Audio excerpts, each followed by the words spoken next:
city of angels.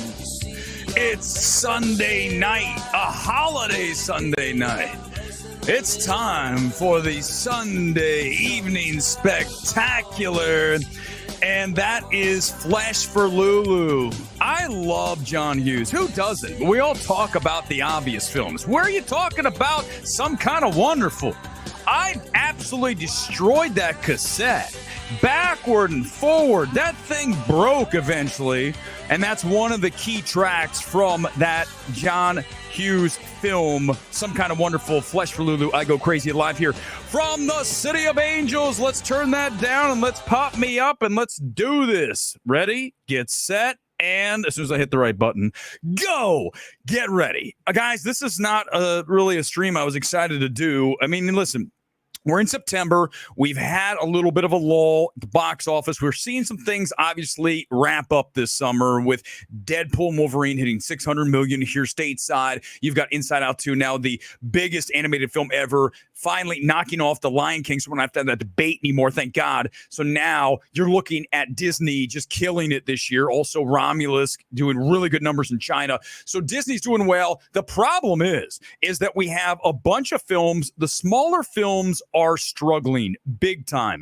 Let me show you. This is, now you're first going to say, why is Weber showing me a spreadsheet? And that's very fair. You should, we're trying to do an entertaining stream, so why am I looking at a bunch of numbers on my screen? The reason is as follows. These are the top 35 films of the weekend, not the top 10, top 35, going all the way down to number 35, which made $7,300. That's a film called Mountains. I'm not even familiar with what that is. But here's what I'm going to tell you. We have a bunch of films in the marketplace, small films. Look at A Strange Darling. Just came out last week, debuted, did not do that well per screen average, $1,000 this weekend, even though everyone's talking about Strange Darling. And JT Molnar, we like you. We like your film. We think you're talented. The problem is that when you're at $600 and change for each screen that is showing that film, you're talking about, let's just say, what's the average price of a ticket? Somewhere between 10 and 25. I would think that's fair, right? So let's just go 15, okay? So if you do $15 a ticket times 640 is roughly the number, you're talking 42, 43 people that saw that movie in a given theater. 43 people. That's it on average. And it's not just Strange Darling. I'm not picking on that film. I'm picking on all these films. This weekend, 1992 opened, Slingshot, all these smaller films. Granted, none of these films look all that compelling, but it doesn't matter. The fact that these films, the smaller indie films, are not firing. Look at Sing Sing, not doing good numbers. It's only at $2 million for A24. Granted, they completely destroyed that release schedule by putting that platformed for like a number of weeks. I'm telling you, I'm not getting into it again here tonight, but I'm here to tell you that if A24 has not fired no fewer than 3 people in the offices in New York and LA, based on how this year is going, one of the worst years ever for them. I think it's the single worst. The only film that was above average for me that I have graded highly is Love Lies Bleeding. That is it. Everything else, including Sing Sing, one of the most overrated films again. If Sing Sing ends up as a Best Picture winner, if it even gets nominations, we're doing some shit wrong. But we already know we are, because we had Coda winning Best Picture. We had Everything Everywhere winning Best Picture. So why can't we have Sing Sing? Because obviously we know that checks the boxes. Who cares? Why are we checking boxes in film?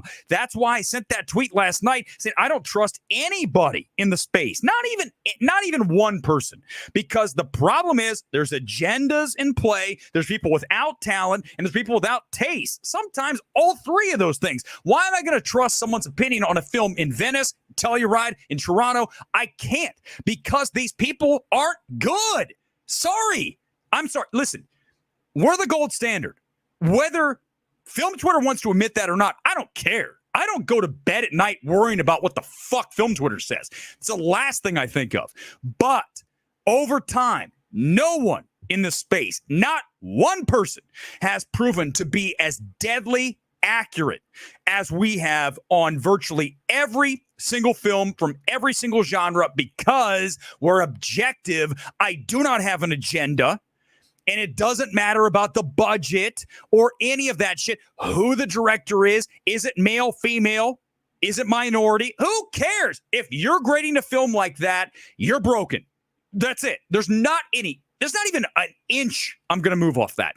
You're a broken human being if you are valuing a film higher or lower based on the sex or the race of the director. It doesn't matter. It never has. It never will. And I'm not going to play that game ever, and I hope you don't, because if you do, you're doing something wrong. Don't do that shit, okay? But here's the thing. These smaller films are not getting any interest. People are not talking about movies the way that they were way back when I grew up watching Some Kind of Wonderful and Ferris Bueller and on John Hughes. All the films that we saw in movie theaters. Remember when Jerry Seinfeld said, remember this? Jerry Seinfeld got dragged when he said the movie business is over. Remember that exact quote? Let me read you the quote. You guys ready? He said that movies do not carry the same cultural significance that they once did. And guess what? He's dead on. Listen, do you think I want to say that? Somebody who only watches movies in movie theaters. Someone who only talks about theatrical releases. Do we talk about Lord of the Rings? Have we ever talked about a Star Wars streaming show, an MCU show? Never, because that's not what I care about. I care about cinema. I care about going to the movies, and I want to see it last. But the problem is that movies will never return to the same level of cultural significance that we once saw. And you know who I'm going to blame? I'm going to blame the studios for this. It is your fault, studios, for doing the COVID. The COVID's responsible for so much of the world's shit right now, right? And forget about people who died, people who were injured. We're not talking about that. Yes, very real. Hello, fine. But our response to COVID completely detonated the world that we used to live in. And the reason is they wanted it that way. It's very obvious. Wake up. It's right in front of you. But movies suffered because you remember, again, I've got to do this every single time we talk about the fact that when I lived in LA, when Governor Newsom said, you can't go to the movies, Weber. If you go to the movies, you'll kill everybody you know and their relatives and some people they sort of see once in a while, because that's how dangerous it is. So I drove to Vegas to see Tenet with Gore. That drive was awful. 4.5 hours one way. Oh my God. I'm telling you, never again. But I was so anxious and ready to see a movie on the big screen again when I was told I can't. But once we opened up Pandora's box of giving movies to people at home, basically day and date, as we saw with HBO Max with all those films during 2022, and then you expect people to go to the movie theaters when it's at home for $8.99 a month? No, nobody's doing that, okay? And then you set the expectation that you're going to get Strange Darling at home in a few weeks, a movie we're going to talk about here tonight called Tokyo Cowboy, very small indie film I sort of liked. I'll tell you what's wrong with it here in a minute. But you're looking for these films to pop, to become something people are talking about. Look even at Maxine, which is, I think, the most disappointing film of the year. I mean, that third act, one of the worst in the history of film.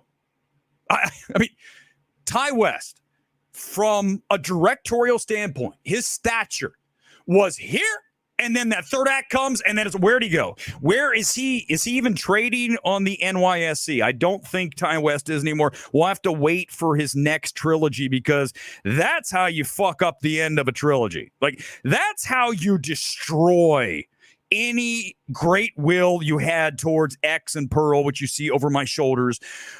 But unfortunately, you know, we have too many directors out there that think they know everything, and the problem is they don't. And I think that's the other issue we have. We have, how many times we have talked about this? So many people in the space of any space in the entire universe, whatever, pick the field. So many people that are incompetent, that are doing jobs that they should be competent in. That's not every director, but I'm telling you, there's so many directors out there that have giant egos, and they cannot imagine listening to someone like myself coming in, watching your film and going, God almighty, you got to do this, this, and this. If you would have shown me Maxine, I said, we're not releasing this shit. You wrote this? This is fucking terrible, Ty. Get rid of that. You got to cut this thing. Let's truncate it. I'm going to take the beginning, and I want you, actually, no. I'm sorry. My bad, Ty. Let me just go back and revise that. We're going to drop all of that shit off the top. Everything, the whole preacher, dad, that's gone. You're going to use the Night Stalker as the killer. She's going to be the killer. Maxine, and we're going to find some way to make this better, okay? But we got to get rid of these things. And we're going to open the film if we're walking into the soundstage to do the audition. Better film right off the bat. This is what I do. But yet, A24, Neon, they can't bother to have me come in to their fucking test screenings to tell them this isn't good. I would love to have seen Shelby Oaks before it was released. Neon, I'm here. I won't tell anybody I saw it, but I would also tell you this film isn't great. I haven't seen it. What happened to Shelby Oaks? We'll talk about that in a minute. What?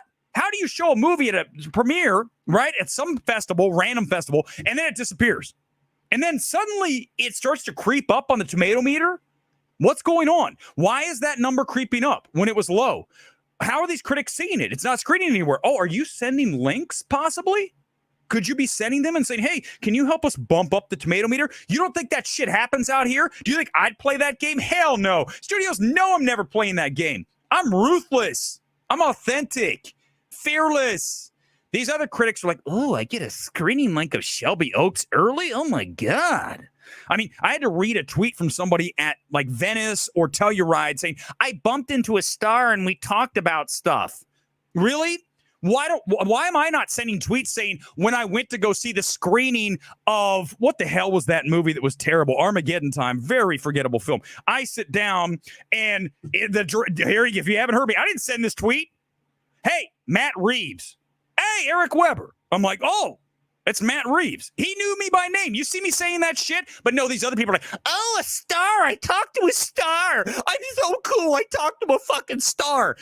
Dude, they are people. They are human beings. Why are you acting like that? That is weird. Don't be like that. These are not gods. None of these people. The way that Taylor Swift is idolized. Oh my God, she walks on water. She is a human being who has talents and has used them. That doesn't make her better than you or worse. Stop putting these people on pedestals. It's just like grotesque. But I'm telling you, all these journalists go in there, oh my God, there's a star. I get to be in the sphere of a star. They had a Barbie FYC event here. And they brought all the Critics' Choice shills, all the Critics' Choice nobodies who show up. They're nobodies. So many in that organization don't even have a fucking audience. Literally, how are you in Critics' Choice when you don't, A, have a publication, B, have anybody that listens to you? Why are you in a critics group? You're not anybody. You had to prove that. You earn it. You do not just walk in. But guess what? They're so excited because they're like, look, there's Ryan Gosling. And then Ryan Gosling looks like he's a prisoner. It looks like one of those ISIS videos. Whoever's going to get in trouble.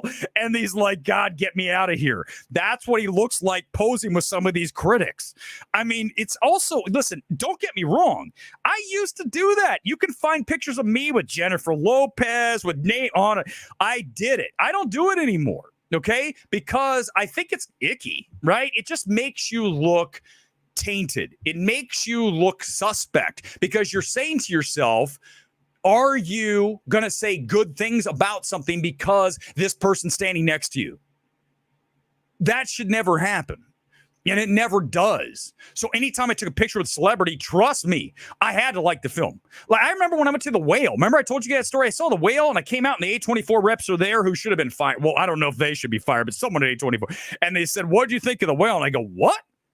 You're not asking, are you legitimately asking me what I thought of that shit film? You are gonna, okay, but Brendan Fraser is right there. So if he hears me, that's on you. Terrible. What is the screenplay? This might be the worst award screenplay in the history of awards films. But again, did I take a picture with Brendan Fraser that night? Hell no. When I went to the Tar party, I was like, Todd Field, I love you because I love the film. Different story. Last time I took a picture with a celebrity was Todd Field because I have standards, because I'm not just going to go up. But these people are so like enamored. Back to our topic. So that's what's going to happen on the stream. We're going to go off a little bit. Fair. I mean, I am from the Ohio State University, but if the team doesn't play well, I'm going to hammer them. That's just how it goes. That's how you are. How do you not operate any other? I don't know how you operate another way. It doesn't make sense to me. But the problem is these critics get in these spaces with these people and get so excited. And these films, these awards films, they're in trouble. Nobody cares about Conclave, okay? Nobody cares about Maria. I mean, yeah, watch them. I'm sure they're good. I bet you they're good films. But are they going to move the meter of box office and getting people excited to go to the cinema? No. Do you want to see a movie about a bunch of priests and the scandal and it's called Conclave? Fuck no. I don't want to watch that shit. And then boom, there it is. And then we get further and further down. That's not to suggest we don't need movies like Conclave. I haven't seen it. Most of the movies on the wall behind me are smaller indie films. Okay. That's what I like. My number one film of the year is Handling the Undead. That's not for anybody. That is for such a niche audience, but it's what it is. It's perfection at what it is. Okay. And I understand that because every evaluation is that, right? When I go into Deadpool Wolverine, is it entertaining as hell? Is it funny? Is it smart? Yes. Oh, but our boy Robert Daniels, the guy who's the biggest fraud in the film space, the biggest chin-stroking knob of them all. Oh, it's the worst made movie of the year. Robert, go back to your circle jerk of dweebs because that's where you belong. You relate to nobody. Nobody. Because at least when I tell you Handling the Undead is niche, I'm telling you that. He'd be like, oh, it's a movie for everybody. I don't understand how people aren't liking Handling the Undead. How is this possible? How is that even doesn't register with me? Of course it doesn't register with you because you write for nobody. You write 10,000 word think pieces for nobody but circle jerk cinephilic nerds, okay? That's the problem. But small films have to return to some level of prominence. And the only way that you're ever going to get a chance to have that happen is if you remove the at-home option in 2 weeks. Strange Darling guaranteed will be at home within 2 weeks. That's not to say that if it were in theaters for 6 months, that it would all of a sudden be doing 2,000 per screen, which it's clearly not. But you set the expectation that if you want to watch these movies, you have to go to the multiplex. But again, I want to bring it back to film Twitter. I think the other thing that we're talking about, and you talk about Winona Ryder, we're going to talk about what she said with her co-stars in a minute, which dovetails perfectly into this, is that film Twitter is not real life, right? These films that film Twitter is going on and on about 24/7, Strange Darling, Conclave, Maria, whatever else debuted. These films are not in the general population's window. They don't even pay attention to this shit. So you have to remember, film Twitter is a group of weird, cinephilic, obsessed people. And they're not representative of the real world, like at all. I mean, I don't know what do you think the percentage of film Twitter, quote unquote, hardcore film Twitter that actually touch grass, that get out, that play beach volleyball all day for 3 hours? Okay, all day, 3 hours, whatever, 3 hours. Got out in the sun, shirtless. It's called living life. Okay. Film Twitter doesn't know what that is. They're like, when can I watch the next movie? I'm going to go to a film festival and watch 7 movies in one day because that's the pinnacle of life. I don't want to watch 7 movies in one day. I want to watch 1. 2 is max.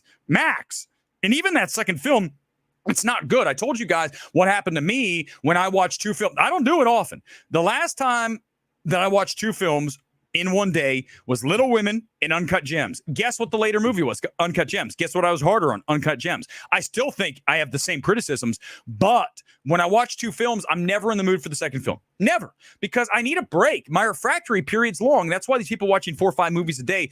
And also, here's the other thing. Can I just talk about this? Why are these people even there? Why are you spending thousands of dollars to fly to Telluride to watch a movie and to issue a tweet? Literally, here's my review that has 500 views. Here's my tweet that has 15,000 impressions. That doesn't pay the bills. That makes no sense. From a business standpoint, you're not that important. Now, I'm not going to Telluride. I'm not going to spend thousands of dollars to go Telluride and come on here. I saw Conclave and I talked to Jeremy Strong. I'm so cool. Fuck, it's sad. It's really sad because I don't ever do that shit. I don't. I go to AMC. I like going to AMC. I like rolling up to watch Tokyo Cowboy by myself in the back. I don't have to talk to anybody. I can sit in my recliner. I don't have to run into the film Twitter dweebs of the universe. I don't want to see them. I don't want to. It's literally like, ugh, I just want to. Every time I walk into a critic screen and I look around, I tell you guys, every time I look around and I go, fuck, man, if I was in a bar, man, these guys would be going home with hookers. Fuck, this is an ugly ass group.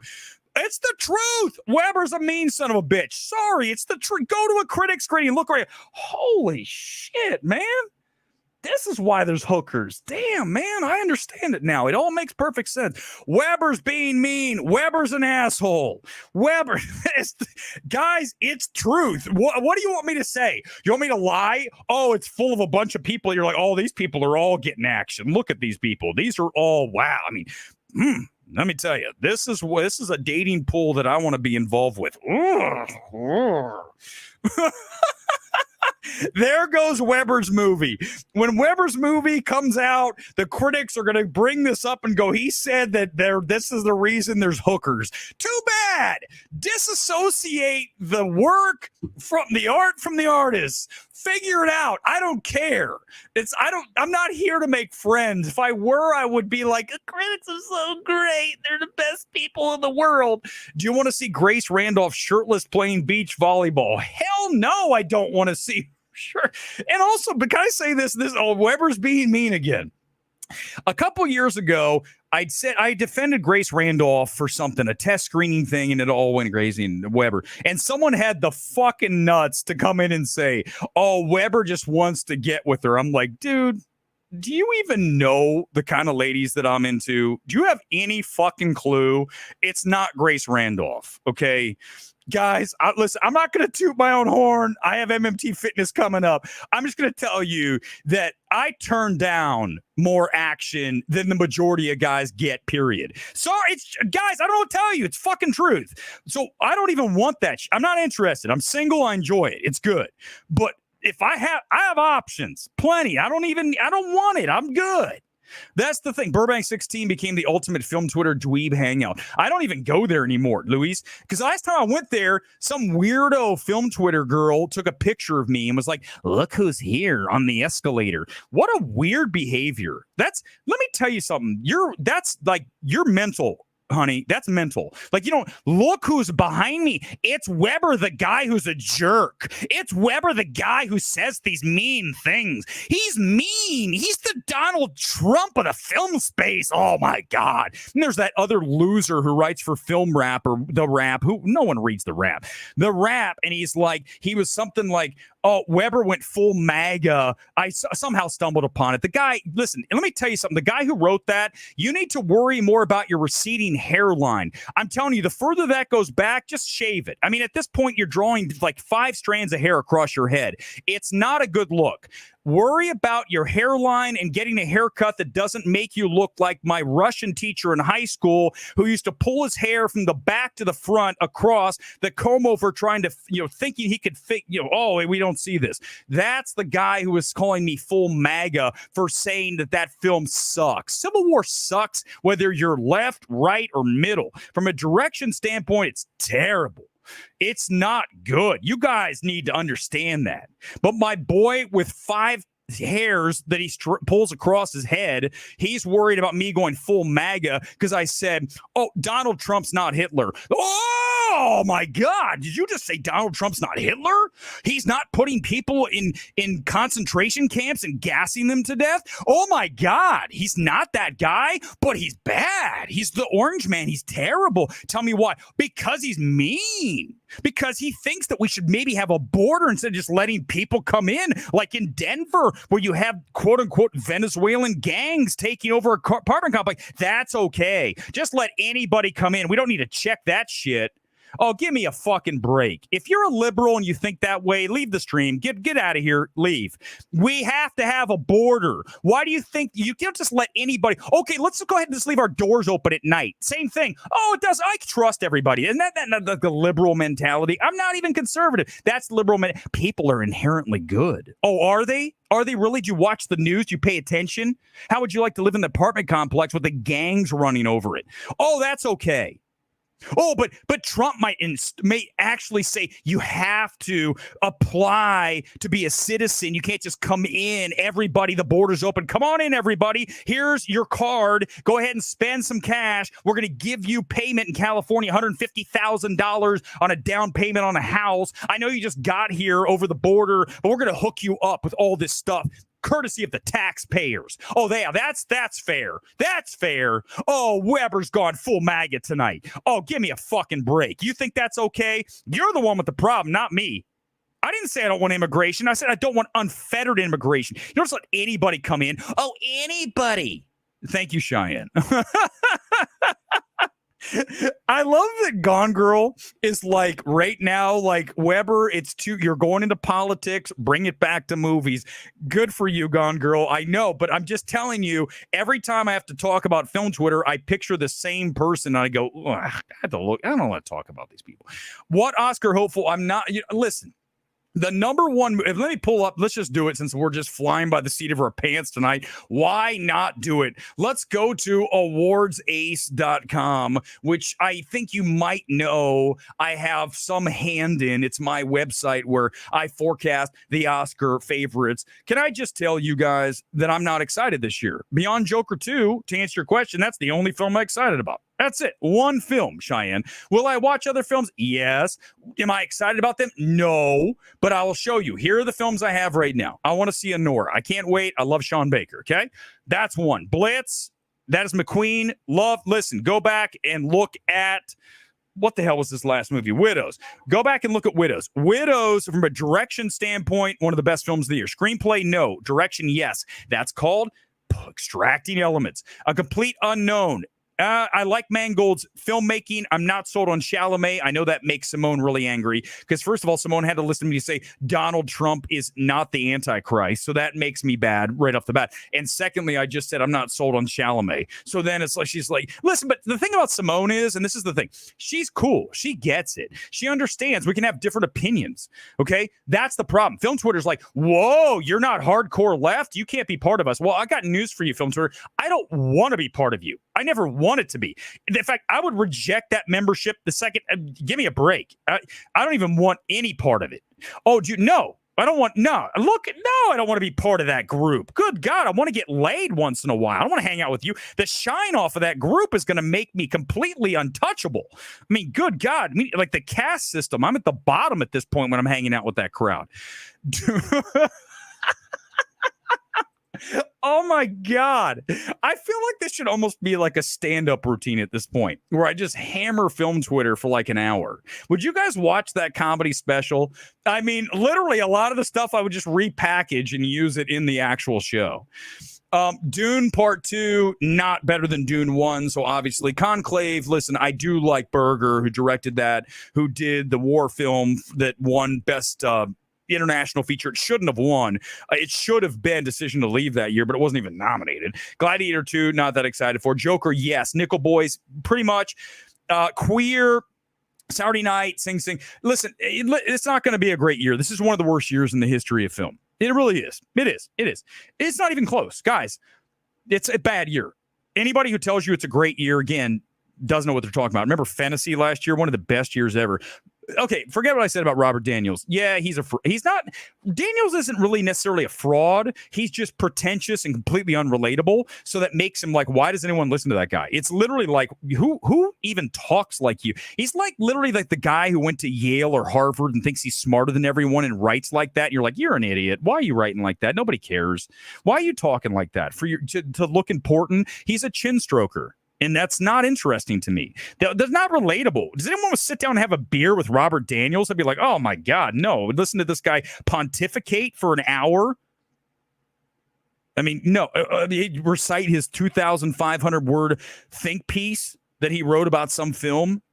No, that's why film Twitter's like completely unrelatable. You read their stuff and you're like, good God, who looks at this? Who wants to be around these people? I don't have a beer with these people. You guys would maybe want to have a beer with me because you go, what's this guy going to say next? At least you might ask that. Okay, so yeah, if you're asking me what I'm excited for, nothing. This is a bad year. This is not a good year. Anybody who says it's good is messed up. Let's talk about Winona Ryder. I haven't seen them all, but so far it's a bad year. This gets back to what we talked about the cultural significance of film being completely empty. It's gone, man. Nobody cares. Nobody talks about films except for film Twitter. They don't count. Remember, that's a bubble, okay? The average person doesn't care. I mean, the average person is more excited to see Reagan. I'm not watching Reagan. What is that shit? Did you see the trailer of Reagan? I'm like, this looks terrible. It looks like something that was on like Lifetime. And then you have what's his ass, who's not even a good actor, trying to be Ronald Reagan. And by the way, here's the thing is, did you hear me say one thing about Reagan and politics and conservative right wing? No, I said the film doesn't look good. I would say the same thing if it was Jimmy Carter. If it was called Carter. I would say the exact same thing if Quaid was playing Carter. Because you understand, when you are objective, the politics don't matter. But the average critic is like, it's Reagan. Reagan's an ass fuck. I'm not watching that. He's a conservative bitch. I hate that guy. He ruined the country. I can't watch a film about Reagan. That's what our boy with 5 strands of hair that pulls it across the writes for the rap. That's what he talks like. That's the guy. Oh, Weber went full MAGA when he talked about Trump not being Hitler. That's going full MAGA.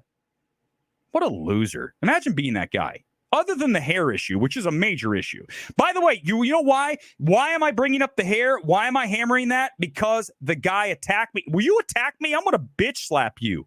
I'm going to bitch slap you.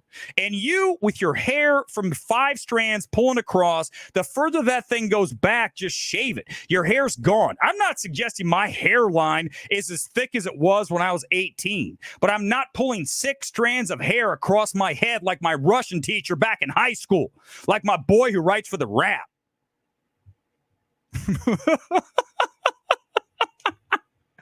Oh my God. Someone send that to that idiot. I'd love to see him sometime. He's a mushy, like Jabba the Hutt, like quasi looking guy. I mean, and he's talking shit. At least I go to the gym and I can look like a fucking stud. Like, do some work and then talk shit. Don't look like a doughboy and talk shit with your 5 strands of hair pulled across your head. That's like embarrassing. You look and go, dude, that have some respect for yourself before you start talking trash. When I talk trash, at least I have the physicality to back it up. To like, well, Weber looks, I mean, he's the fucking gym. He's a badass. So he can at least talk the shit. That's the difference between me and all the rest of them. The rest of them don't work like me. The rest of them aren't going to be at the gym tomorrow. The rest of them aren't going to be at the gym Tuesday, Wednesday, Friday, Saturday, volleyball Sunday, running down Sunset, shirtless, sprints. They're not doing that work. They're at home going, Weber's MAGA. Let me see if I can pull those 5 strands across and fool people. Does it look like I have a full head of hair? I'm going to use a little bit of Brill cream and I'll pull those 5 strands across and look at me. I have a hair. No, you do not have hair. You have your hair pulled from the back. Oh, mega YouTube. This is now what the stream's going to be. I'm not going to even do movies anymore. I'm literally just going to go off. You guys pick the target. By the way, guess who I'm going off on in a second? I didn't want to. This is going to make Weber even more MAGA. Are you guys ready? Let's just do it because I figured we'll go back to Winona in a minute. I'll go to Winona in a minute. I want to see what's the name of the VP guy who's the thing. Honestly, is it Waltz? What the hell's his name? Okay, can I just show you? Hold on, let me find something. Hold on. I want to find the clip from him. I'm going to hammer that guy because, hold on.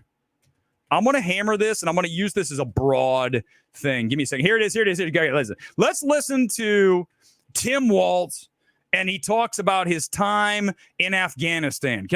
Let's just have some fun here tonight, because at this point, Weber's full MAGA. He said Trump wasn't the Antichrist. That makes him full MAGA. Let's listen to Waltz talk about his time. Oh, wait. Oh, that's right. He didn't serve in Afghanistan. That's kind of fucked up. Listen up.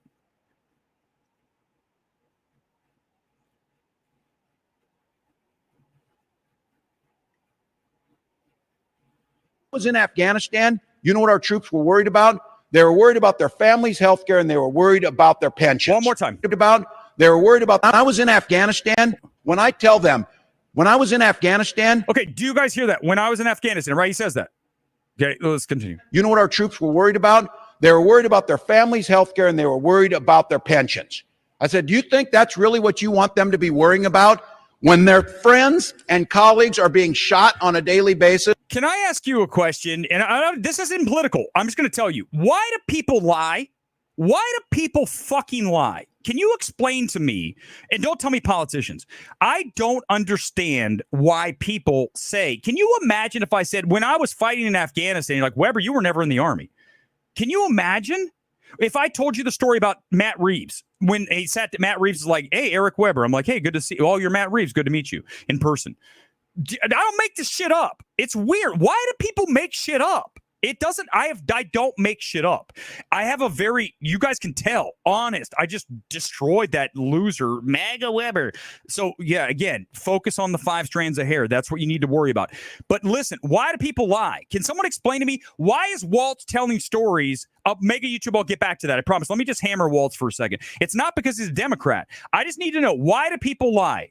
I need to know why people fucking lie. Can you imagine telling somebody, today I was in Washington, D.C., and I was talking to the president, and when I was there, it was an amazing time, even though Biden's not even in the office right now, he's at the beach. But when I saw him because that's another lie. Why do people lie? Why is Waltz telling people he was in Afghanistan? Can someone explain? Someone tell me why. I need someone to explain to me.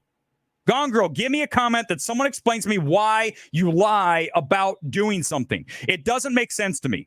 Do you think people are going to figure that shit out? Can you imagine having a resume that's a bunch of lies? That's my point, Johnny. I don't even care about Democrat, Republican. I'd be doing this for Trump. I know Trump's sense of things. I just saw this come across. But whenever I see someone who's telling a lie, I don't understand the concept. I don't understand. Mentally, you have to be gone. Mentally, you're bonkers because you're making something up exactly like Johnny says. You're telling somebody, I was in Afghanistan. They're like, no, you weren't. Why did you just say that? That's really weird. That's really weird. Can you ever trust this dude no, seriously, forget Democrat, Republican. Can you ever trust this dude to ever tell you anything true once he tells you I was in Afghanistan? No. That's why do people do this shit? It makes me crazy. All right, let's do an evaluation. This show, we're already 37 minutes in, and we've done more political tonight than we've ever done because I got called full MAGA. Weber's full MAGA because he said Trump wasn't the Antichrist. Because he believes that there shouldn't be unfettered immigration. Yo, hello? Who doesn't? If you don't think, come on, guys, wake up. Open your minds. Figure out what's going on. You don't just let anybody in. You don't just let gang members from other countries come in. Oh, it's okay. Let's not even check their background. They're criminals. I don't give a I trust them. Isn't that is typically, and I'm hammering liberals tonight because it's true. Liberals do that a lot. They go, oh, I trust everybody. Everybody's trustworthy. Are they really? Are they really trustworthy? I don't think they are. Okay. No. In fact, if anything in this world, guess what's easier? When you don't trust somebody. Don't trust them, and then you trust them after they've proven to be trustworthy. You don't trust them initially. You go, I don't know about this shit. Well, you wouldn't trust me. Would you trust me with a film evaluation if I was sitting here telling you all these things were great and you guys are like, no, they're not? If I was anti-woke, I'm not even anti-woke. I'm not even anti-left-wing. I'm anti some things which don't even necessarily fall into which side politically. It just makes sense. It's called common sense. It's time for our MMT evaluation of the night. It's Tokyo Cowboy. And this is a small film, very small independent film. Ended up making $10,000 per screen. It's only in 2 locations. I believe New York, LA, definitely Burbank. And I'm glad to support this film. I have issues with it. We'll talk about it. Let's watch the trailer. Here's Tokyo Cowboy. There's an old joke. How does a rancher make $1 million? Oh. Starts with 10 million. Losing money, not funny.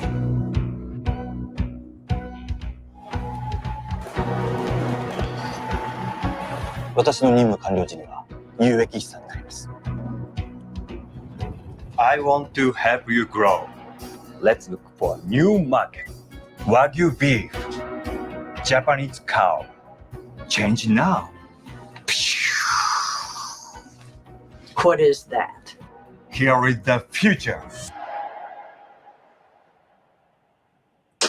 Let's pause, and that gives you a really good taste of this film. And I think that when you watch that trailer, you can tell this is grounded, right? What do I love in film? Grounded, real life situations, characters that I could run across in the real world, and nothing feels too hyper realistic, completely unbelievable. Everything, every character feels like I could run across these people in Montana where this film largely takes place. Okay, so you can see this is a businessman from Tokyo who comes to Montana to save a company in the portfolio of this gigantic conglomerate company that's in Japan, and they want to change the direction of the farm. Okay, so he has to go over there and tell them and sell them on the idea of Wagyu beef. Okay, that's good. That's it. Our synopsis in 30 seconds, not 5 minutes like Film Threat. What this film has going for it is it has a very strong ambience. Just the surroundings of Montana. First, you're in Tokyo, which I always like. I love any film set in Tokyo. There's a really great documentary about a sushi chef from back in like 12, 13, 14. I can't remember. I think it's Jiro Loves Sushi. Man, that's a great doc. If you haven't seen that, go look for it. Jiro, Jiro. I love Tokyo, and then we go from there to Montana. It really feels like Chloe Zhao light. Okay, this director doesn't have the talent of Chloe Zhao, nowhere near. But when you set your film in Montana, big sky country, you've got the mountains, you've got all this great stuff, then you are, I'm happy to be there in my recliner as I look at these shots, right? And I'm saying to myself, I can hang out here for 2 hours. It's 2 hours. Okay, that's a problem. The film is definitely too long. These scenes bleed on way past their natural expiration point. We talk about that all the time. Where the natural point is where I'm ready to move on. Okay, that's it. We're good. Let's go and let's get to the next scene. This thing just goes and goes and goes. And also, I think that you need to compress not just scenes. You need to extract scenes, compress, go from 2 hours to 140. All the time I have this. It doesn't, virtually every film that I have, I'm going to say, get rid of 5-10 minutes, and I can tell you where it is in this film. I could watch it again and show you, here we go. That's gone. Compress. And then you're going to get a better film. I think it really falls down to this. And this is a big problem with this film, but somehow it still manages to be enjoyable, but it's got middling directorial calibration. We talk about calibration of direction, right? Direction is everything in a film, how it feels, how it breathes, how it moves, how it looks, and the overall just impact on you, the viewer.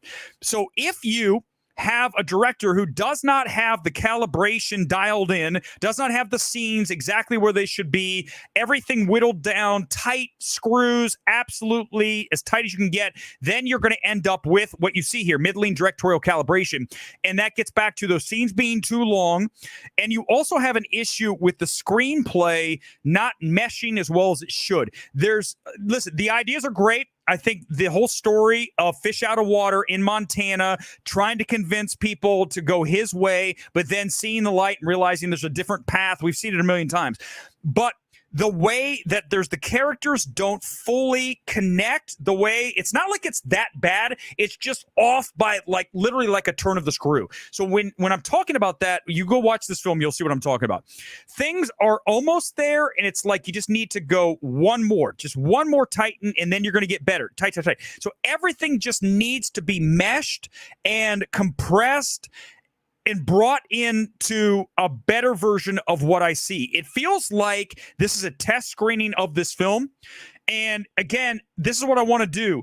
The director, listen, he's got work. This director's got a lot of work to do to get to his next film. And I know you're hearing this film's at 100% of Rotten Tomatoes, but my job is to tell you that this is flawed. And listen, most films are. But this film has noticeable flaws from that calibration standpoint. And because of such, I'm having to really get in here and tell you guys that this bugs me. I can't stand when I watch a film that could have been really, really good and instead ends up being solid 80% for me, which is still a B-. Listen, the ambiance really gets you. So I recommend the film just to sit in the theater and enjoy this. It's a PG movie, nothing objectionable. Characters are likable. The score is a little weird. The score isn't bad. It's just not quite what I would do with it. Also, it's too much. Early on in the movie, I want to watch a film with minimal score and let the pictures tell the story.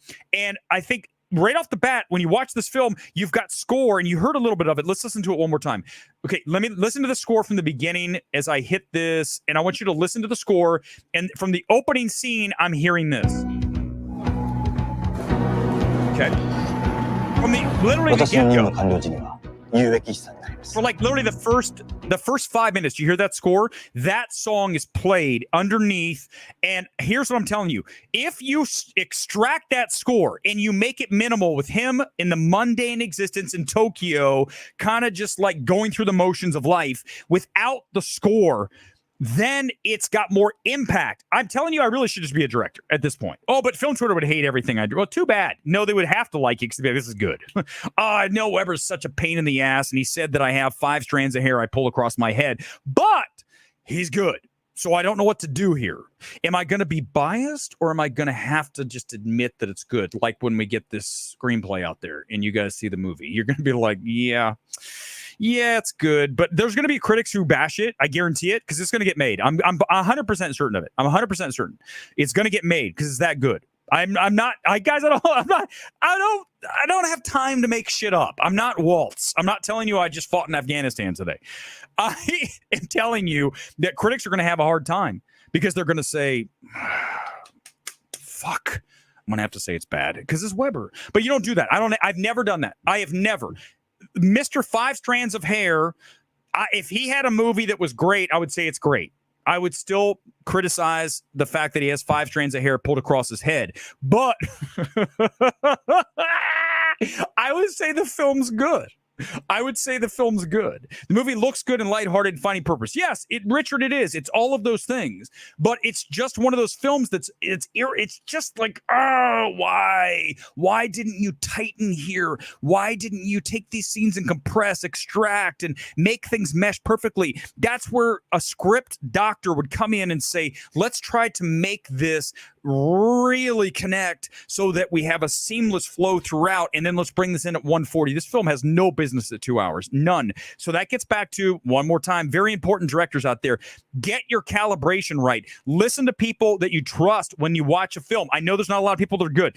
Listen, I guarantee if I just watch the Film Threat, I know they reviewed this movie. If I listened to Alan talk about this film, he didn't mention a single thing that I just said because I'm better than them. I like Alan, but I'm better.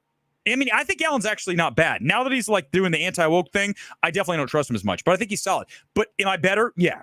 Am I better than most of these people? Yeah. It's just the reality of it. I know that Film Twitter hates that. I know that the average, but they know too. They know because I've proven it, because I am objective, because I literally just defended Trump and then hammered. Well, actually, that's bad. I defended Trump and I hammered Walt. Fuck, I got to hammer Trump tonight or I'm going to be called a raging conservative. Don't care because I don't care about the labels. I'm not worried about that. Not going to worry about that stuff because you're not going to define me. It's never going to happen. Good luck. And if you want to go ahead, do it. I'm going to keep going from win to win. I'm going to keep doing my thing. I'm going to be at the gym tomorrow, killing it. I'm going to be running up and down Sunset shirtless. Send a camera out there. Watch me. I don't see anyone else on Film Twitter doing that. Feel free to join me, Film Twitter. You want to do that? Come do my workout. I'll have you come into my gym tomorrow. Meet me. Let's go. I know you won't. Mr. 5 Strands of Hair couldn't keep up with me for 5 seconds. Not for 5. You'd be like, I'm done. But you haven't even laced up your shoes, dude. I can't do this. Well, of course you can't. You don't work. How can you not? You can't compete if you don't do the work. You have to do the work, and then you get to show it off. Then you get to say, I'm the man because I've done the work. People don't understand that shit. It's like if you do the work, you get to say you're the man. If you haven't done the work, you don't get to say that. Tim Waltz, you don't get to say you went to Afghanistan. You didn't do it. You didn't earn it. Earn it. Then say it. Do not talk shit and not back it up. I don't understand that. It's weird, man. Why do people do that shit? Be somebody of importance by doing things, and then you could talk about them because you did them. You didn't make them up in your mind like some kind of delusional fucking freak like Joker or some shit. Dude, get out there and do it, and then you can talk about it because you did it. Not like, oh, well, I do. Don't talk. I can talk because I do it. What's the word on the movie Slingshot? It looks bad, man. That trailer looks bad, bro. I'm telling you, Coach, I watched that. I'm not watching Slingshot. It's set in space, and it looks like it was shot on a set, like over at the old NBC studios, not even at a major place, like at the Burbank studios in the smallest lot area they have. They put a some kind of set for Slingshot. I'm not watching that, even though, listen, is it okay to say I kind of like Casey Affleck? Was he canceled or not? I don't know where we stand on these things. Personally, I don't care. I can tell you that Kevin Spacey's a great actor, but what he did was gross, and some of this shit, he seems like an asshole. But as an actor, he's good. Oh, Weber's doing that thing again where he extracts elements from people, and he talks about things that are good about them, even if they're bad, like Donald Trump. How dare you? Okay, I haven't looked at Tim Walz's entire portfolio of what he's done in his life. I'm sure he's done some decent things, but when you're lying about going to, I don't have any tolerance for someone who lies. It's one thing to not tell someone something. Who gives a shit? That's your personal business. Personal business is your thing. That's not a lie. A lie is me saying, today I met with Mayor Bass here in LA and I talked about how movies need to be bigger. Imagine if I came on, what are we doing? Who does that shit? Don't do that. If you lie, you are psychotic. There's something wrong with you. So just keep your distance, because I don't want to really get involved with anybody who's psychotic. Could we just keep that, nice and healthy? Casey was good in a Ghost Story. Richard, I almost played. We'll play it next week. One of my favorite tracks ever in any composition for any film is from a Ghost Story. I'll play it next Sunday.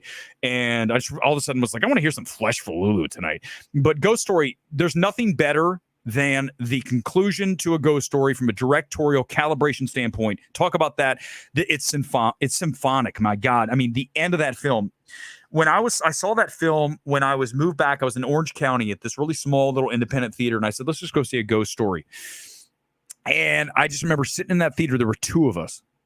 And I remember the end of that film. And I just was like, oh my God. Oh my God. That is perfection.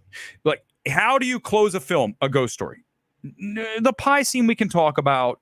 We can talk about things, but how do you wrap a film with score, with pictures, with edits, with the perfect out? Oh my God, he's digging out of the wall, and then you get going flashing through time, and he gets it out, and then boom, gone. Dude, that is one of the fuck that. We're watching it. I'm done with this shit. I'm gonna watch the last, because here's the thing, I don't care anymore. They already nail me for doing shit, so let's just watch the final scene in a Ghost Story. You guys see, we'll talk about it afterwards. It's one of the best finishes and most beautiful symphonic. Just wait till you see this. Close. Let's see. I said clocks. That's not spelled right. Hold on. A Ghost Story closing scene. I think it's on here, actually. Where is it? It was on here. Damn it, man. I don't see it anymore. Hold on. A Ghost Story ending. That's probably. Let's see. Is it there? Come on, guys. I want to watch this. Wait. Here it is. Here it is. You guys ready? Stop. Okay, I'm going to pause here. This is a track by Daniel Hart called Safe, Safe, Safe. I'm going to play it next week. I think it's one of my favorite single compositions of any film in the history of film. I love it because, first of all, I love electronic. It has very much of a techno-y kind of electronic feel to it. And then the notes are perfect. Watch, this thing is just fucking perfection. Is that Lowry trusts us to not know what's on the note, because Casey Affleck dies in the film. If you haven't seen it, I'm just going to tell you quickly, because it's so good. It doesn't matter if I tell you what's the film, because it is such a work of spiritual beauty, this film, that you have to watch it. Because if you're a spiritual person, which I am, okay, do I go to church every Sunday? I grew up Catholic. No. Do I pray to God from time to time? Yes. Do I carry a spiritual aspect to me? Even Weber's an asshole. Yeah, but guess what? I live life full of the spirit of the Creator. I can promise you that. You can tell that, I think. So here's the thing. So he dies, and his wife who is what's her name, Rooney Mara, right? She leaves in the crack a note as she moves out of the house. The beauty of a ghost story is that it deals with a spiritual aspect of what happens to us when we move on. Because I think we all want that question answered, don't we? Don't you wonder what happens when we are no longer here? What happens when all of a sudden your time on earth is over? Where do you go? No one knows. I mean, hopefully there's a heaven. Hopefully there's somewhere cool that we go. I don't know. I don't think anybody really knows for sure. But this film deals with what I love is, I think there's a movie coming out this year called Here, which is it takes place in one room. It's got Hanks and it's Zemeckis. But I love the idea of different things, different people going through a one room in, let's say, an apartment or a house, in this case, in this movie, a house, over the course of many years, the different lives that have come through those rooms. And that's what this film touches on. And the spiritual nature of being stuck between dimensions, where he's the ghost, right? And he's in the house and he's looking at the other house and he sees a ghost. And it's just that feeling of not being able to move on. But then at the end, when he finally reads what's on the note, it gives him the closure that he needs to move on to the afterlife for real and not be under a sheet walking around the house he used to live in. But guys, that is so deep. It's so profound and so spiritual that I don't understand how people can't relate to that, and how you're not excited by just the soul affirming nature of that. And I think that's what I felt when I watched that film. Is I felt spiritually almost like God was there, like touching me in a way. That's what I think. David Lowery, I've never talked to him in person. I would tell him that, because what I just said is 100% how I felt when I watched that movie. And it's funny, that was at a point in my life when I was coming at one of the darkest points of my life, and I came out of it like right around that time. I was coming out of it, and then this film is what, I'm not going to lie to you, this is what film really brought me back to wanting to get back into discussing film again, was A Ghost Story, along with The Good Time back in 2017. I was just coming out of like one of the worst times of my life. And I think that film does that. Film has that power. And when you see something like Ghost Story, Good Time that year, that just really makes you just fully alive, right, when you watch it, then that's what I'm looking for. Those are the rare instances of going to the movies where you are just blown away and you feel like next level moved. And that's what I want to talk about. It's that simple, along with hammering people who lie and critics who are dweeps. Okay, we'll show it. I'll show it. Why not? Listen, here's the deal. Mega YouTube, I've already destroyed the copyright bullshit tonight. So, I mean, I appreciate because now we can't, by the way, just so you guys know, anytime I show all this shit, I can't monetize it on YouTube. But it's okay, because I don't care. I'm not Gore. I'm not trying to monetize. I don't care. I just want to talk about movies and go off on shit. It doesn't matter to me. The views don't matter. The subs don't matter. It doesn't, I don't care. That's not why you do it, man. You do it because you love it. You don't do it for those things. It doesn't make any sense to do. If you are doing it for that, you're doing the wrong motivations. All right, here it is, the line. I'll watch it right here. Give me 1 second. Let's pop it up. What the hell is the studio is the first question I have. What are you making me watch here, Mega YouTube? All right, here we go. Live trailer reaction. Let me get I think I have a graphic for this. Give me a second. Let me see if I can find it. Here it is, MMT trailer reacts. Apparently, we're watching The Line from KN. Oh, wait, this is not a studio. Give me a second. We set the tone for everything in this college. Let's go, baby! Everything in the United States of America and everything in the world. This is about respect. This is about tradition. This is about family. If you want to be a part of the family, you go through this. Always align yourself with only the best. That is the recipe. How you doing, buddy? We think you may have it. In our eyes, you were the cream of the crop. You think that's funny? It ain't funny. Pause. I'm going to tell you right now, I'm already in because it's got Pullman's kid in it. Pullman's kid's badass. I love that guy. He's going to be a huge star. Huge. Guys, Lewis Pullman will be the next Glenn Powell. Lewis Pullman is going to be an Oscar contender, and quickly. Get ready. It's coming. It's going to be here fast. I want you to get something out of this. Relationships are everything.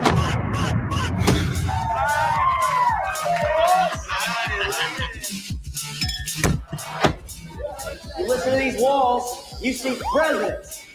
You see politicians. You see Fortune 500 execs. You see prideful, amazing individuals. What? Let me see your frat. Trust me, you don't want to go there. Why not? Chapter lives and dies in our house. I'm not your study hooker. Was there any hazing? Do you want to be part of a family? Do you want to be part of a family? Answer me. Oh, let me tell you. First of all, I'm going to tell you if it's accurate about fraternity life. Do you know why? I was in a fraternity. I know all the haters were like, of course Weber's in a fraternity. He's a frat boy. Weber's a frat boy. The weirdest frat guy ever.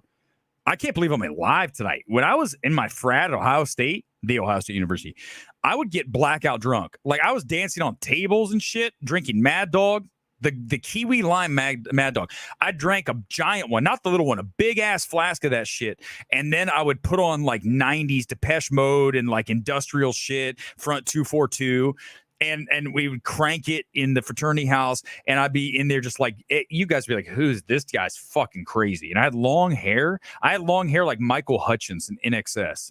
You're like, that's where, yep. I've told you I've lived 1,000 lives, man. I've lived 1,000 lives. I'm going to write a movie about my crazy ass life. But let me tell you, I can tell you if it's going to be realistic because I was in a fraternity and they hazed the shit out of us. Oh, hell yeah. We'll talk about that after I watch the movie. I'll give you some stories. But no, fraternity life's crazy. And it was the 90s. It was Ohio State. Fraternities were everything. If you were in a fraternity, you weren't getting laid. I got in a fraternity that got us laid a lot. Oh, Weber's an asshole. Weber's a dick talking about that shit. Well, I'm just saying the truth. I remember, I'm not Tim Waltz saying I was in Afghanistan. I'm Eric Weber saying I was in a fraternity, which I was. I'm not, imagine me coming out here going, I was in a fraternity making shit up. Then I'd be Tim Waltz. Oh, Weber's hammering the liberals. Oh my God. Yeah, we'll find out. I like it though. That's my kind of film. Grounded. I've lived that life, so I can tell you IndieWire if it's one of the most realistic fraternity movies. First of all, so I don't even know who. No one in IndieWire was in a fraternity. Those nerds. What nerd were they in? The Sigma News. That's someone who wrote for IndieWire was like in Sigma Nu. Or what was the one? Tri-Lambs. I thought Tri-Lambs. That's who the IndieWire people were definitely in the Revenge of the Nerds. I was in the cool frat. I was in the frat that we got action. Well, you guys just tell me, Robert, I'm going to get your super chat 1 second. Are you surprised when I tell you I was in a fraternity? Of course you're not. None of you are. You're all like, of course, Weber's in a fraternity. He's a fraternity guy. That's what makes him such an asshole. I'm like, nah, dude. I was in it for a couple years, and then I said, fuck this. I'm doing my own thing. And then I was a DJ in Columbus, Ohio, DJ Web Slinger. I've told you this story. I used to DJ at raves. I mean, I'm talking like 1,000 people in an abandoned factory, and I was up there DJing all that hardcore techno music that was out in like 92, 93, 94. And then I got into progressive house and I played that. And I was the only guy in Columbus, Ohio playing Spooky and playing DOP and playing anything Guerrilla Records. Anyone who's watching, they're like, Weber's for real. Everything you just said checks out. That's the thing. I don't make shit up. I'm not making fucking shit up. I played volleyball today. I'm good at movies. I used to be a rave DJ. I'm writing a film. These are all accurate statements. I didn't fight in Afghanistan. This show is so fucking weird. Robert, I saw Strange Darling twice. What a fantastic film when you're an HB. I will be down there. Robert, as you know, I play volleyball in Huntington Beach, which of course makes me racist. Remember, anytime, they're going to seize on this. The haters are going to go like, Weber.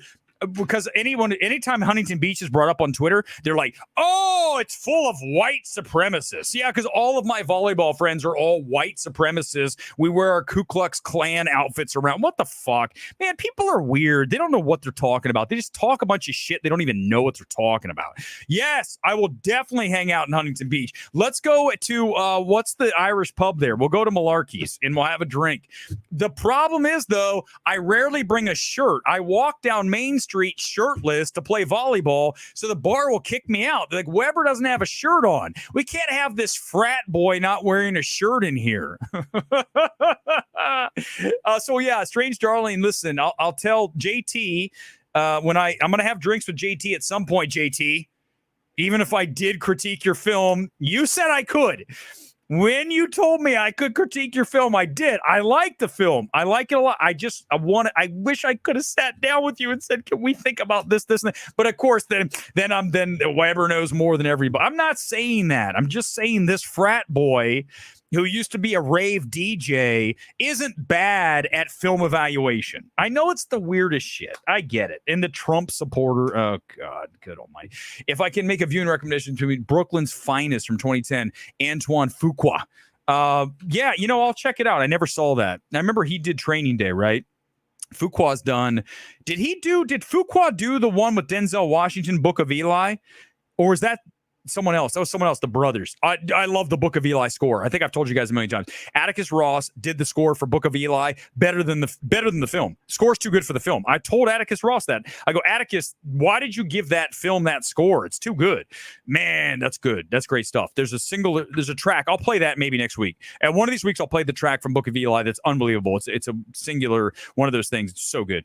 A couple more comments and we'll get out of here. I promised Gone Girl wouldn't go over an hour, and I'm already way over an hour, which makes me an asshole. But I mean, he's the frat boy. Shelby Oaks has a 79% on Rotten Tomatoes. Let's go look at that. I was going to do that. Thanks for bringing that up. Here we go. I'm sure if I miss something tonight, we'll get to it another time. It's like none of this shit's like, it's all evergreen, isn't it? Ultimately, what we do. Here's Shelby Oaks. This is the movie that debuted and then disappeared, right? It's like, we'll show you this movie and then we'll never see it again. 79%, 19 reviews. Let's click on it. And I don't like the font of Shelby Oaks. I know I said that about Strange Darling. Okay. Hey, you guys liked it. THN. What's THN? What the hell is THN? Let me click on this. Hold on. Let me click on TH. I don't even know what that is. I know THR. What's THN? The Hollywood News. Oh my God. How many websites are out there? It's like, good God. Like, what are all these websites like? Awards Ace, Screen Anarchy, Eye for Film. Is there anybody who doesn't have a podcast, a website, or a Substack in the film space? It's like, as soon as you do, I've got a website, I've got a podcast. Anybody listen to the podcast? Nobody. But I have a podcast. Why do you do a podcast if nobody watches? But that said, nobody watches MMT. So, I mean, okay, there's some negatives. Dark Sky Lady. What the hell? Let's look at Dark Sky Lady's website. darkskylady.com. At this point, we're just trying to find anything with a .com on it. Here's all. Look, she does anime, TV, manga. She does listicles, interviews. What the hell's a listicle? Is that like lists of things? What the hell's a listicle? Hold on, you guys are. I don't have it up here. What's a listicle? Let's click on listicles and let's check out what the hell this is. Is it lists? Oh, it's lists. People love lists. Weber, do more. I don't like doing lists. It's lame. I mean, I don't mind. I know you guys like them. I just don't like them. Collider gave it a fresh 7 out of 10. Donato's not good. This guy's not good. Matt Donato's not good. Very overrated. Again, not a great reviewer. I'm sorry, Matt. It's truth. You're not that good, dude. You're very middling at best, I would say, on the evaluations. But it's true, guys. I only have like 5 or 6 people we recommend. Rachel reviews. We also like the guy from this Nick Sal from San Francisco. He's good. I sometimes like Michael Phillips. There's only like about 5 or 6 people. Not a lot of people that we trust. And Donato, definitely I don't trust. He's like raved about shit. I'm like, what are you talking about? Plus, he's a horror guy. So anything that's horror, he's going to like. You can't be like that. You can't be a genre reviewer. It doesn't work. You have to be a reviewer that reviews everything, such as Tokyo Cowboy, Deadpool and Wolverine, Twisters. You see nobody has the range I have. Nobody. Look, I recommend Deadpool Wolverine. I recommend Tokyo Cowboy. I recommend Handling the Undead. These are 3 wildly divergent films. They're not even close, but I'm able to understand what the film is. No one else does this. Why am I the only guy who can do this? I'm literally the only. It's true. You guys know it. Film Twitter sucks. I don't trust any of them. I'm not looking at a single review for a single film at Venice, at Telluride. I'm not looking at any of the reactions. I certainly don't trust Naglia. Terrible. I've heard he steals people's shit. How can you imagine looking at other people's reactions and going, I'm going to take some of this and some of that? I'm not going to tell you who told me that, but I looked into it and it made a lot of sense. Not good. Not good. Oh, Clayton, not good at Variety. Oh, my God. His forecasting's terrible. He's the awards guy at Variety. He has films in there like, what are you doing, dude? No, he's not good. You're asking me who's good. Good luck. I can't even answer that. I can't. Well, I'm not going to say fantasy. One of the worst. Oh, my God. That guy's terrible. Remember, he's the guy who said Emma Stone enjoyers. Apparently, that's what the kids say. Well, guess what, Fantasy? You're not a kid. You're not cool. And that was lame. Your writing's not good. He's the most overrated person in the film space. You can say Weber is, but I'm not. I'm not Sean Fantasy. 150,000 followers. Always God. Sean Fantasy as he reads his teleprompter doing a live stream. He can't do a live stream. I just did an hour plus. I'm on an hour and 20 minutes right now. Hour and 10. And I've gone nonstop. No teleprompter. None. Zero. I don't do that shit. Fantasy. Oh, but he's the man. Oh, really? Why? Why is he the man? Oh, he works for Ringer. I don't care who the fuck he works for. He's not good. Fantasy is. Do I have him here as one of the most overrated? I used to. I don't have it anymore. But he's bad. All right, couple more comments. We're out of here. That's it. Then we're out of here on this Sunday night. Although it's a holiday, so I gave you a little extra time today. What are your thoughts about Winona Ryder? Thank you. Thanks for. You're very good. Let's give some love to Gone Girl for bringing me back after like literally every time on this show that I start wandering off into Tim Waltz's line about Afghanistan and I don't think Donald Trump's the Antichrist. Then he goes, "What's your favorite movie?" He knows like let's get back on track. So I owe you a beer, Gone Girl. I'll do that. Remember, it's going to be a Coors Light, a Miller Light, or not a Bud Light. I'm not supporting them anymore after that bullshit. You know why? Let me tell you real quick for you. All Weber's doing it because I don't care that you're supporting the trans movement. I don't care. That's great. I honestly don't give a shit. Here's what I care.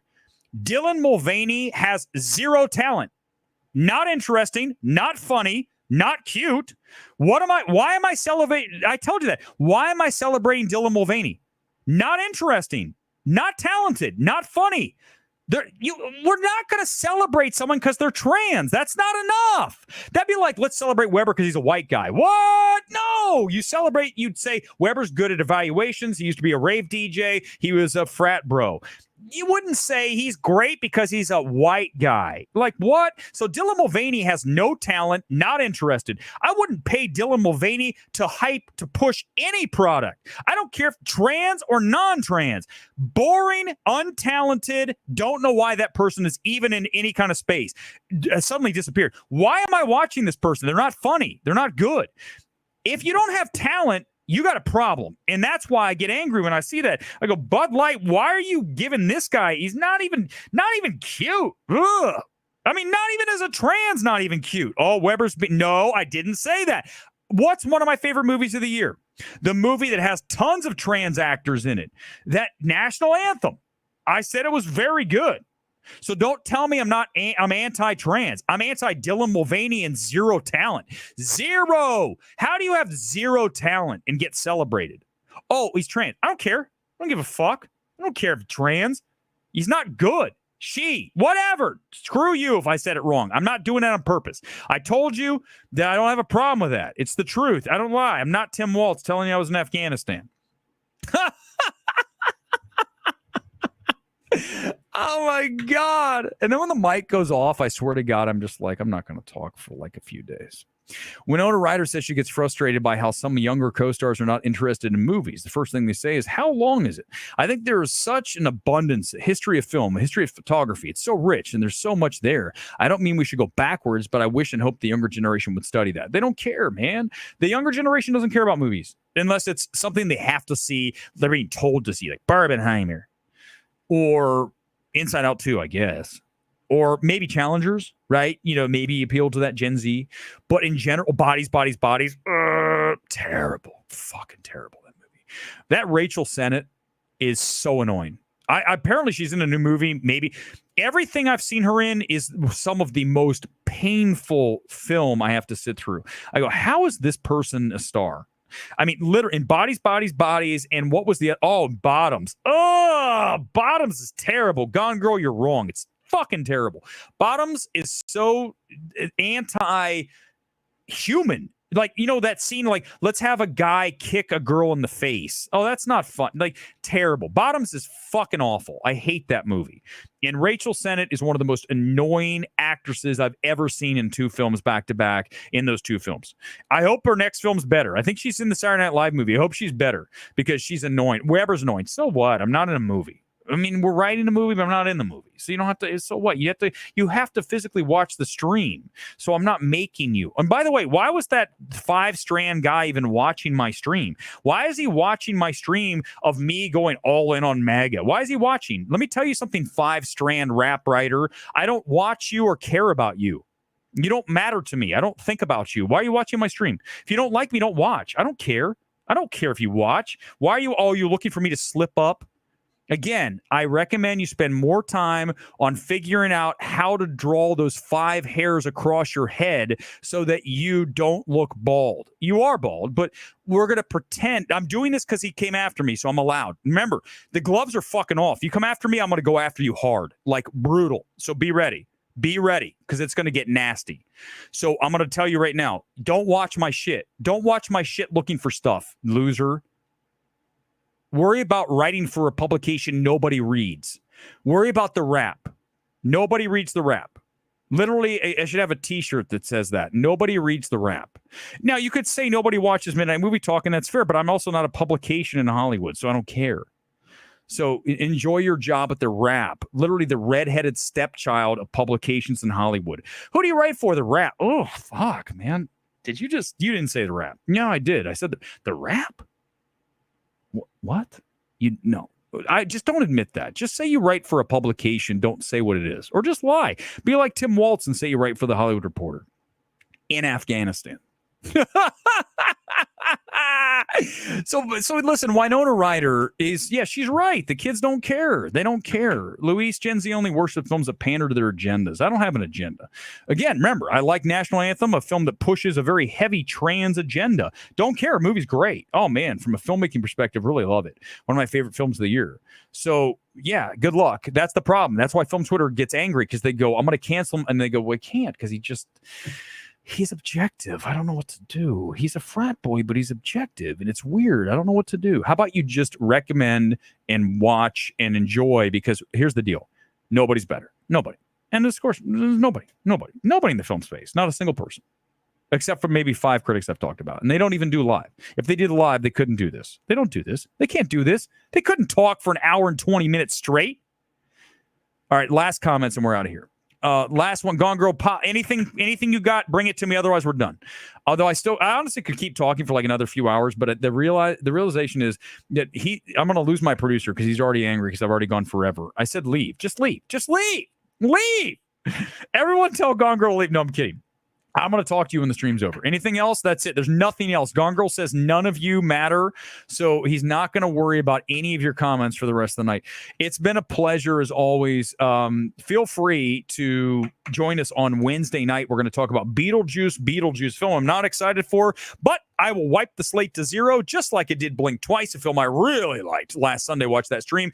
So I'm able to forget about it and to wipe the slate clean. And even, let's say Tim Waltz ends up being a great VP and he does good things, I will say that. Just don't tell everybody you fought in a country you never were in.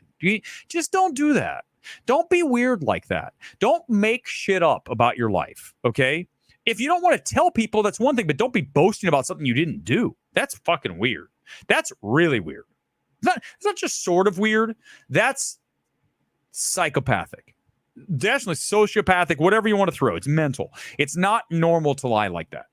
It's just, again, if I was on a stream here telling you guys, today I did XYZ and none of it was true, you'd be like, what in the hell? That guy's crazy. Well, first of all, some of you might say that, but I don't lie. Everything I've ever said here is 100% true. Everything. Every single thing. Never been a story I made up. I actually have things happen in my life that are interesting that I can share with you because I don't care. I don't care that Matt Reeves was like, that's Eric Weber. Or JT Molnar was like, thanks for coming personally to the premiere last week. It's cool. I like the fact that people appreciate that I come into the space with a pure curiosity that is unmatched. But It's not what drives me. I mean, if I didn't get any of that, I wouldn't care. What are your thoughts about lack of films released this Labor Day weekend? Let's wrap with this. I mean, it's just it's disappointing, but it's not surprising. Film's over. I mean, listen, we're talking about college football back, LSU, USC, whoever won. I assume LSU. USC looked good, but I didn't watch the end of that game. I'm going to go with LSU because LSU and LSU's SEC, and they're always badass. So I'm going to go LSU, but USC looked pretty good. But college football's back. So pro football is back next weekend. So we're really looking at a situation where people are just not into films. And then we talked about at the beginning how people are just not into movies at all, period, unless it's a big event film. And we have to change that. And I hope it changes. I don't think it will. So we're just going to have to exist in our own little, ecosystem here, talking about small films like a Tokyo Cowboy. I recommend when it comes to you, go see it. Watch it at home because it probably won't even get it theatrically. Go watch the films we like, such as National Anthem, such as Handling the Undead, such as Asphalt City. These are all small films, right? Go do that. But as far as them making a difference box office wise, you're seeing with Strange Darling this weekend, other films. I mean, when you're making $600 per screen, even though, it has a lot of goodwill going for it, it's just sad. It really deserves better than that. These films deserve to be seen by more people, but it just doesn't register anymore in the ecosystem of the world. It's just the landscape of the mainstream audience. They don't even care about movies. So, we'll be forever the Riddler's channel from the Batman, and so be it. It's all good. Live from the city of LA. Thanks for being here. See you Wednesday night. Beetlejuice. We're back to zero, even though I'm not excited for the movie. I'm not excited, but I'm going to be back to zero level when the movie starts, and we'll come out and have evaluation Sunday night live from City of Angels. Peace out. See ya. Enjoy your Labor Day. Okay? Enjoy it if you have the day off. If not, thanks for working and keeping the world moving. See you next time. Peace out.